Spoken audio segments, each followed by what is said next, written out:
Hi, I'm Jim Connolly. I'm the Garden Center Manager here at Weston Nurseries in Chelmsford, Mass.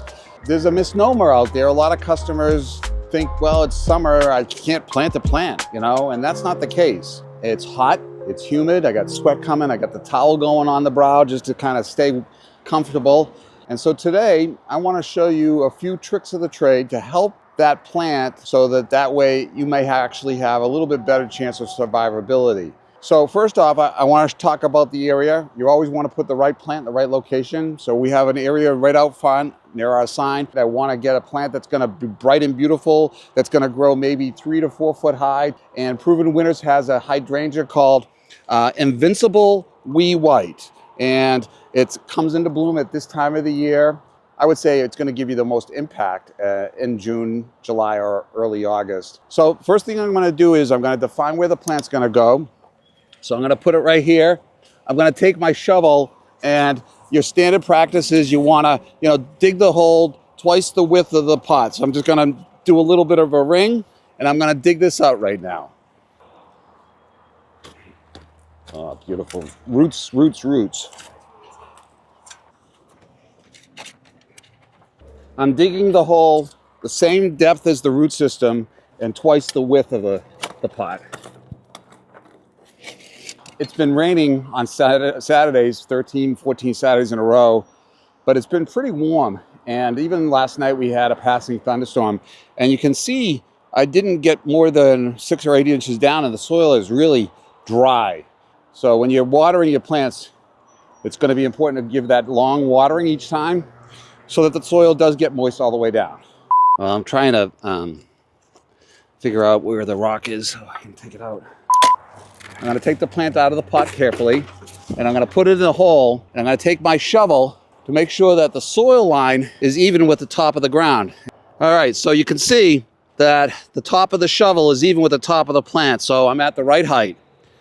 So what I'm going to do is I'm going to take some bumper crop, which is a soil builder, and the biotone, and blend it with the soil. So what I'll do is I'll pour this out into the pile.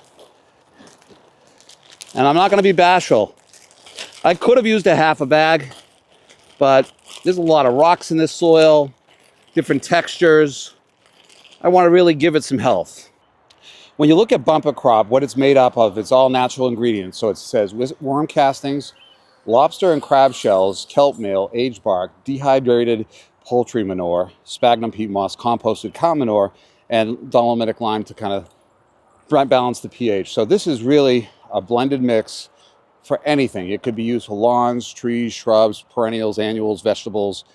We have an exclusivity of selling it, so we recommend it with all of our plant purchases. So you can see I poured the whole bag into the pile of soil that I dug out, and I'm just gonna blend this pretty good.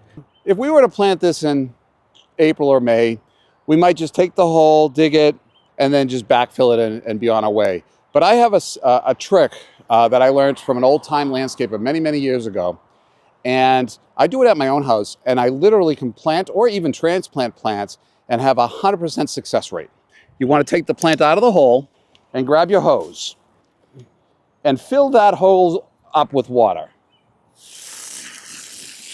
I'm going to wait to see how quickly it drains. And in a half hour, if there's water sitting in the hole, I might not even plant it here, because if we have a thunderstorm that comes through and drops 1.5 inches of rain, this is going to rot the roots of the plant. So this is a trick that I use when I plant most every time, just to see if the soil drains quickly or fast.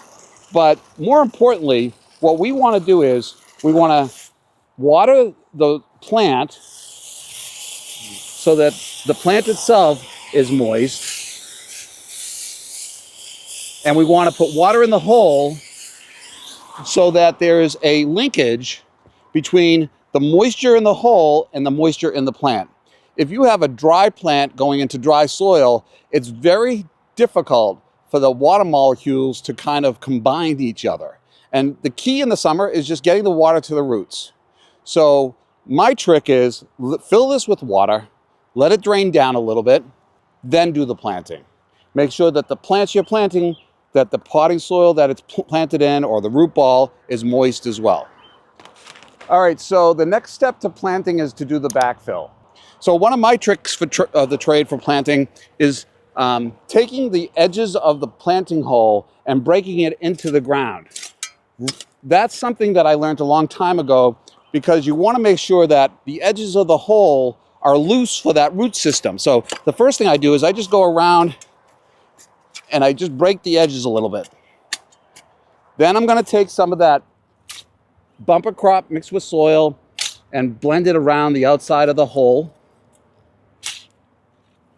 And when I'm close to the top, which I'm almost there, I'm going to take my small package of biotone and I'm going to sprinkle that so that it's closer to the surface. What I typically do is like to incorporate the biotone, which is a starter fertilizer, to the top 25% of the planting hole. So some people will blend the biotone with the soil so that it's all over there, but I like it closer to the surface because most plants' roots are closer to the surface, and the root system needs the nutrients from this, and the mycorrhizae, which is that beneficial bacteria, is a bacteria that links itself to the roots and symbiotically acts like a root system by drawing more nutrients and water out of the soil to the plant. So it increases the root development of the plant in the process. And then I'm going to take the rest of this composty mix and bring it down around the plant.